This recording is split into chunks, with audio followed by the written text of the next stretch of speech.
Hello everyone, this is Julian from Kanen Coffee, and today we have a Breville Oracle touch with us in the shop.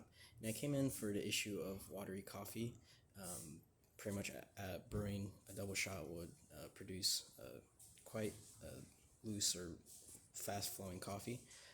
So we did a half a tune-up since this machine was already descaled before it was brought back to us.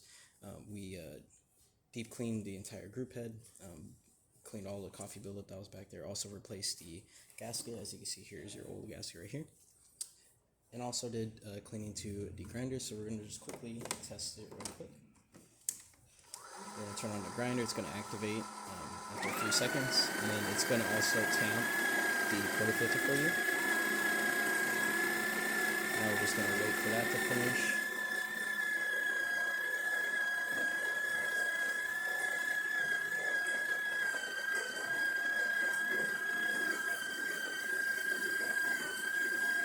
We are using older coffee, but at this grind setting, we should still be able to get,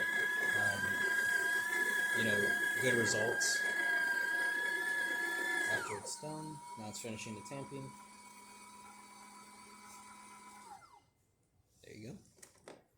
As you can see, really nice puck of coffee. We're going to put this in there with the new gasket, and we're going to brew a double shot. The first few seconds, I believe it's the first 6 to 8 seconds, is pre-infusion, and then you'll hear the pump start to rev up around 8 seconds. And it should start brewing. I'm going to move the camera a little bit. Of course, this is older coffee, so using more fresher coffee, you will get better extraction. But we should still be able to get quite a bit here.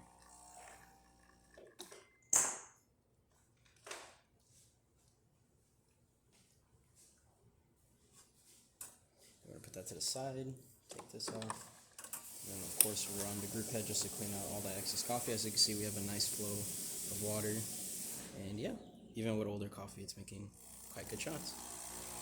And that's about it for this repair. If you like this video or any of our other repairs on our channel, leave a like, subscribe, and hit the bell. Thanks for watching.